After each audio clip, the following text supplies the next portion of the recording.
टीना ने जब आहान को शर्तें बताई तब वह गुस्सा होकर उस पर भड़क गया और सीधे हॉस्पिटल में सुहेल से मिलने चला गया। सुहेल को जब इन सब के बारे में पता चला तो उसने भी अपना राय नहीं दिया, बल्कि ये कहा कि वह उसकी निजी मामला है। मायरा ने रियाज को अपने दिल की हाल बताते हुए उससे नाइट क्लब मिलने बुलाया। दोनों नाइट क्लब के बाहर तो मिले, लेकिन वह बार के अंदर जाने के बजाय रेस्टोरेंट में चले गए ताकि वह शांति से अपना फ्यूचर डिस्कस कर ले।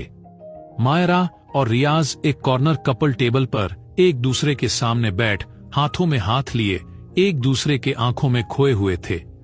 तभी रियाज पूछा, 2 सालों से तुम्हें पूछ पूछ कर थक गया और जब भी पूछा तुमने कहा कि तुम मुझसे बड़ी हो, तो अचानक क्या हुआ जो तुमने मेरा प्रपोजल एक्सेप्ट किया? मायरा कुछ कहती तभी वहां गोलियों की बारिश होने लगी। रियाज ने एकदम से मायरा को लेकर नीचे बैठ गया और उसे वहां से ना हिलने के लिए कह रेस्टोरेंट में काम करने वाले अपने आदमियों को इशारा कर अपने कमर के पीछे रखी गन को निकालकर अंधाधुंध फायरिंग करते हुए वहां से चला बाहर की तरफ चला गया, क्योंकि वहां बैठे इनोसेंट लोगों की जान को खतरा ना हो। टीना बिना घर गए अपने केबिन में बैठ कुछ सोच रही थी। तब वह ग्रेजुएशन के फर्स्ट ईयर में ज्वाइन हुई थी। उसने देखा कि एक हैंडसम सा बंधा उसके कॉलेज के डीन से बात करते हुए आ रहा था। उन लोगों के पास आने पर उसने सुना, आहान, तुम्हारे मार्क्स प्रीवियस ईयर से इस ईयर थोड़ा ड्रॉप हो गए। मेरी बात मान, इस ईयर थोड़ा और मेहनत कर, तुझ पर ही हमारे उम्मीदें हैं। वह और कोई नहीं, 3rd ईयर का स्टूडेंट आहान मल्होत्रा था।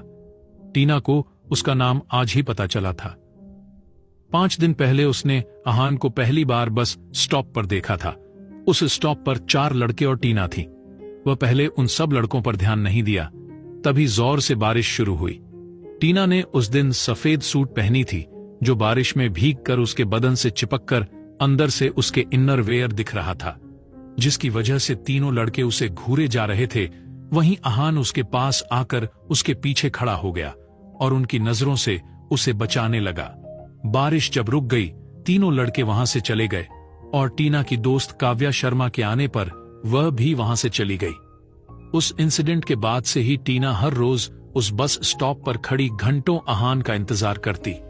उसके बाद से टीना ने आहान को आज अपनी ही कॉलेज में देखा और उसे इत्तेफाक से उसका नाम भी पता चल गया। इसके बाद से टीना हर रोज सुबह जल्दी आकर आहान का इंतजार करती और कॉलेज छूटते ही गेट के बाहर खड़ी रहकर उसके आने के बाद उसके घर तक उसका पीछा करती।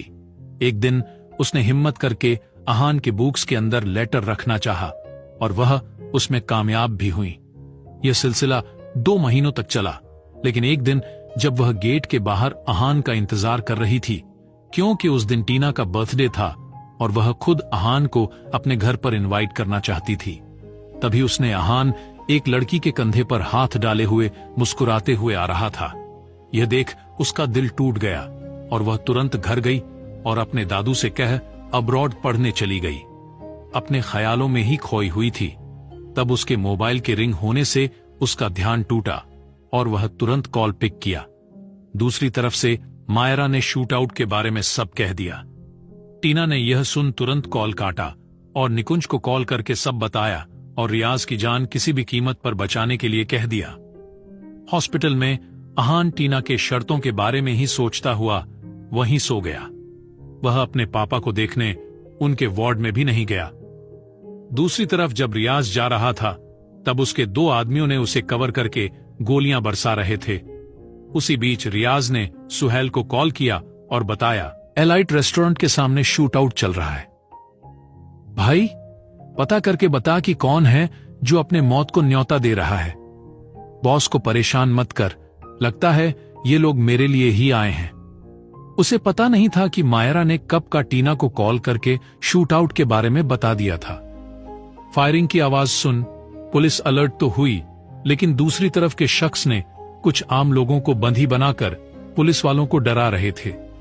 टीना के कॉल आने के बाद ही 5 मिनट में निकुंज रेस्टोरेंट पर पहुंच गया और बिना समय गवाए एकदम से उन शूट आउट करने वाले लीडर के माथे के बीचों बीच पीछे से गोली चला दी। ये देख बाकी लोग उड़न छू हो गए।